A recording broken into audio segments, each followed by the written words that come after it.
ประ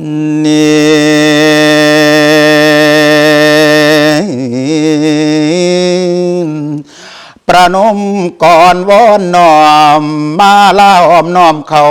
ใส่ไหวคุณพระรัตนตรัยก่อนขยายก้าวตานอีสานแลนเป็นเสียง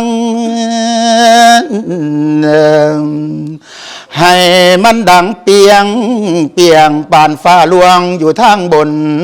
ให้หมู่คนผู้ฟังเสียงเงียงหูมาทางเพียงเสียงบอดีอภัยบางสังขารามันแปรเปลี่ยนเทศก็มีบอนเพียนอย่าเบียนหน้าเจ้านายนี้เจอได้บ่ตั้งแต่กี้จำได้บ่คุณโยมจ๋าอาตมาแฟนเคยมักสื่อสลักยังจำบ่หอมนะแฟนเคยรอจนหนาแน่นหน้าเวทีแต่กี้ก่อนเคยต้อนรับสดับก่อนเคยอ่อนซ้อนเชียร์ทรงให้จนดังได้ว่าทั่วแดนผลงานดังฟังทุกแฟนโอ้แฟนจำได้บ่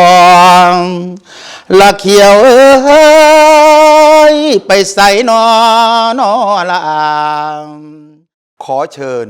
ญาติโยมพุทธศาสนิกชนทุกท่านในต่างแดนร่วมบุญพเวทหรือเทศมหาชาติที่วัดพุทธวิหารอัมสเตอร์ดัมในวันอาทิตย์ที่ 25 กันยายน